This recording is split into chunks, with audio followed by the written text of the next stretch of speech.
आप सभी का हमारे YouTube चैनल लर्निंग यूनिवर्स में बहुत बहुत स्वागत है। स्टूडेंट्स, आज की इस वीडियो में हम एंटरप्रेन्योरशिप माइंडसेट वर्कशीट जो कि क्लास 9 टू 12th के लिए आती है SCERT दिल्ली द्वारा जो जारी की जाती है उसके बारे में पढ़ेंगे। आपकी ये वर्कशीट नंबर 1 है और इसमें जो है एंटरप्रेन्योरशिप माइंडसेट पाठ्यक्रम का परिचय, मतलब एंटरप्रेन्योरशिप माइंडसेट क्या है और इसका पाठ्यक्रम यानी सिलेबस क्या होता है, ये क्या इसके विशेषताएं हैं, इन सब के बारे में हम पढ़ेंगे, जानेंगे और समझेंगे। तो चलिए शुरू करते हैं। सबसे पहले आपको क्या करना है, क्योंकि ये 9 से 12th क्लास के लिए होती है, तो सबसे पहले अपना नाम लिखेंगे, अपने टीचर का नाम लिखेंगे, क्लास लिखेंगे और डेट। तो आप क्लास भी लिखेंगे, नाम, क्योंकि आपको पता होना चाहिए 9, 10th आपकी कौन सी क्लास है, आपकी क्लास टीचर कौन है, ताकि आपकी जो वर्कशीट है वो सही से उसका मूल्यांकन हो सके। अब हम एंटरप्रेन्योरशिप माइंडसेट पाठ्यक्रम का परिचय के बारे में हम जानने का प्रयास करते हैं। आगे बढ़ते हैं।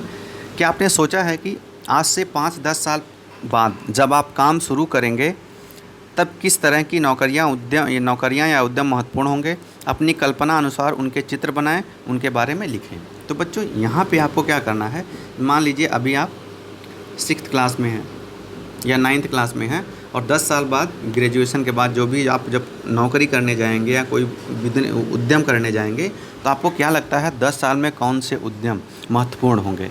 तो आपको अपने हिसाब से लिखना है, आपकी सोच क्या है। बच्चों, एंटरप्रेन्योरशिप माइंडसेट में सबसे पहली विशेषता ये है कि इसमें आपका कोई भी उत्तर जो भी होता है वो गलत नहीं होता है। आपको अपने हिसाब से अपने विचार व्यक्त करने होते हैं। इसकी जो वर्कशीट होगी है उसमें आपको मार्क नहीं मिलेंगे। ऐसा नहीं कि आपने ये क्वेश्चन आपने यहाँ पे मान लीजिए किसी ने दूसरा कुछ लिखा, आपने अपने हिसाब से लिख दिया। मान लीजिए आपको लग जाए एग्रीकल्चर, तो कहोगे यार एग्रीकल्चर खेती में कौन सा उद्यम है, वो भी एक उद्यम है, तो वो भी सही है। तो ऐसा चीज़ें ये मत मानिएगा। आप सोशल वर्क, आपको लग रहा है सोशल वर्क में भी हम एंटरप्रेन्योरशिप या नौकरी कर सकते हैं, बहुत सारे उसमें स्कोप आ जाएगा तब तक, तो आपका कोई भी उत्तर गलत नहीं होगा। तो आपके दिमाग में जो भी चीज़ें आएंगी आप वही लिखेंगे और उसका क्या करेंगे, चित्र बनाएं, उनके बारे में लिखें। तो आप दोनों चित्र भी बना सकते हैं या उनके बारे में लिख सकते हैं। तो मैं जैसे एज ए एग्ज़ाम्पल लिख सकता हूँ कि आने वाले समय में जो सॉफ्टवेयर है, जो कंप्यूटर का क्षेत्र है, इसमें ज़्यादा नौकरियाँ आएंगी। सॉफ्टवेयर में, डेवलप में, हार्डवेयर में, इन सब में ज़्यादा नौकरियाँ आएंगी, तो मेरे हिसाब से। दूसरा, बैंकिंग, ऑनलाइन है, सबके पास पैसा है, तो ये जो सेक्टर है बैंकिंग का सेक्टर, इसमें ज़्यादा नौकरियाँ आएंगी, तो आप बैंकिंग में जा सकते हैं।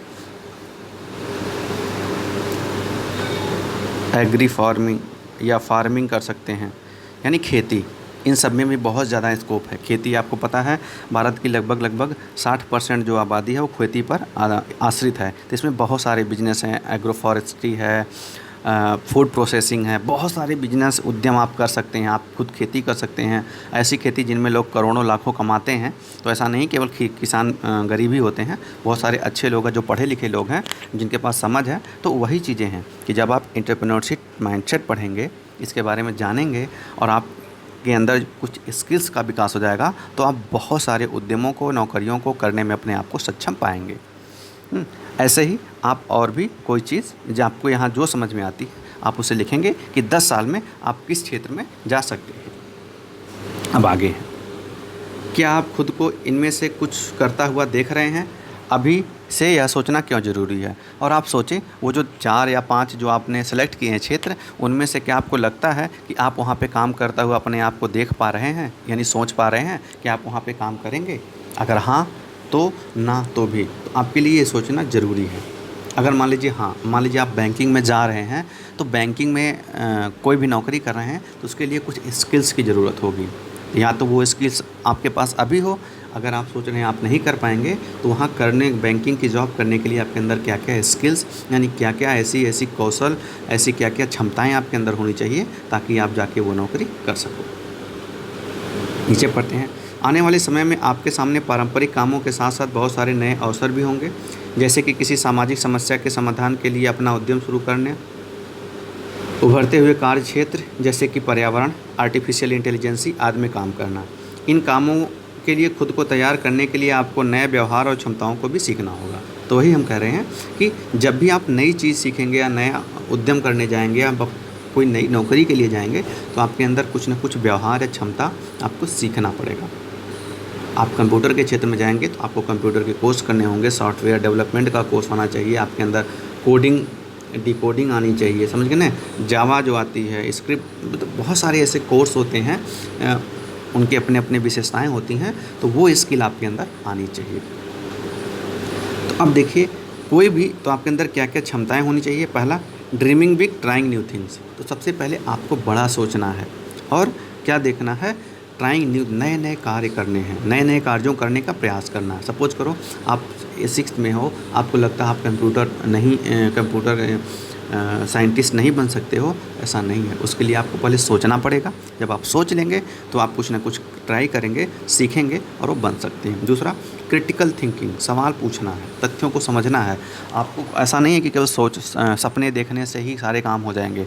आपके उसके ऊपर सोचना है, सोचने के बाद उसके अंदर क्या क्या ज़रूरी स्किल्स हैं वो लेनी है, तथ्यों को समझना है। तो ये सब स्किल आपके अंदर होनी चाहिए। कॉन्फिडेंट कम्युनिकेशन यानी प्रभावी संचार, यानी आप जब भी किसी से बात कर रहे हैं या कोई भी कम्युनिकेशन कर रहे हैं तो आप उसको जो बात कहना चाह रहे हैं वो बात वह समझ रहा है कि नहीं। अगर समझ रहा है तभी ही आपका प्रभावी कम्युनिकेशन होगा। यानी आपके अंदर कॉन्फिडेंस होना चाहिए, आप मतलब डर के या साइनेस नहीं होना चाहिए, शर्मिलापन नहीं होना चाहिए। क्रिएटिव प्रॉब्लम सॉल्विंग, आपके अंदर समस्याओं को रचनात्मक तरीके से सॉल्व करने की क्षमता होनी चाहिए। कोलैबोरेशन, एक साथ मिलकर काम करने के, यानी टीम, यानी सपोज करिए आप मान लीजिए आ गए हैं सामाजिक कोई बुराई है उसके खिलाफ आपने कोई सोशल वर्क शुरू किया है, आपके साथ लोग जुड़ रहे हैं, तो आपके अंदर टीम भावना होनी चाहिए कि आप हज़ारों लोगों को, सैकड़ों लोगों को लीड कर सकें और उनको एक साथ लेके उस समस्या को, जैसे पर्यावरण है, मान लो वाटर कंजर्वेशन आप कर रहे हो तो वाटर कंजर्वेशन के लिए पूरा टीम होनी चाहिए। टीम कैसे कहाँ काम करेगी, प्लान होना चाहिए, तो किसको क्या काम देना है, ये सब स्किल आपके अंदर होनी चाहिए। अब देखिए यही सब सीखने में इस EMC आपकी मदद करेगा। EMC मतलब एंटरप्रेन्योरशिप माइंडसेट करिकुलम। EMC में आप हर हफ्ते अपने सपनों उनमें आगे बढ़ने के लिए ज़रूरी क्षमताओं के बारे में ना सिर्फ सोच पाएंगे पर उनसे संबंधित कुछ गतिविधियों को भी करेंगे। तो EMC में यही होता है कि आपके अंदर क्या क्या स्किल्स होनी चाहिए, आपके सपने क्या हैं, उनको पूरा करने के लिए आपके अंदर क्या क्या क्षमताएं विकसित हो सकती हैं और उनसे रिलेटेड एक्टिविटीज़ आपको दी जाती हैं, आप करते हैं। आप ऐसे लोगों की कहानियाँ भी पढ़ेंगे जिन्होंने ऐसा कुछ नया करने की हिम्मत की है, तो आपको कहानियाँ भी पढ़ाई जाएंगी। तो आइए समझते हैं कि करके सीखने और उनके बारे में सोचना क्यों ज़रूरी है और इसमें क्या फ़ायदे हैं। तो कोई चीज़ अगर हम केवल सोच लेते हैं और कोई चीज़ करके सीख लेते हैं तो दोनों में क्या अंतर है, क्या फ़ायदे हैं, इसके बारे में हम यहाँ देखते हैं। इसके लिए नीचे दिए गए बॉक्स में उन कामों की सूची बनाइए जो आप खुद करते हैं और सुन के सीखते हैं। तो देखिए, खुद करके सीखने वाले काम और सुनकर और पढ़कर सीखने वाले काम।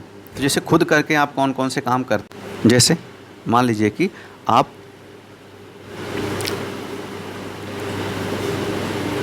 डांसिंग खुद करके सीखते हैं, आप अपना होमवर्क खुद करके सीखते हैं, समझ गए कि नहीं, आप क्रिकेट खेलते हैं, क्रिकेट की स्किल खुद करके सीखते हैं।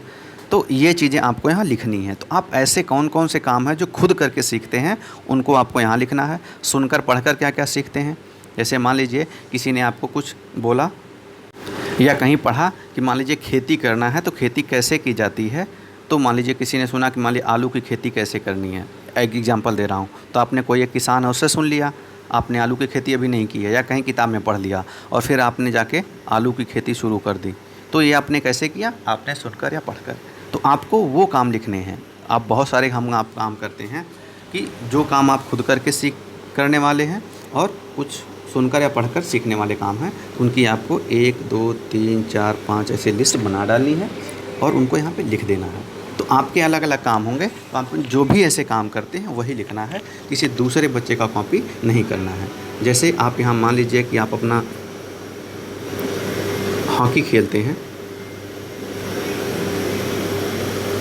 तो आपके दोस्त ने बताया कि हॉकी ऐसे खेली जाती है, ऐसे फॉरवर्ड किया जाता है, ऐसे गेंद को कंट्रोल किया जाता है, वो चीज़ आपने सुना और आप उसने खुद सीख लिए, तो आप यहाँ लिख सकते हैं। तो यही चीज़ें आपको यहाँ लिखनी है ऐसे ही।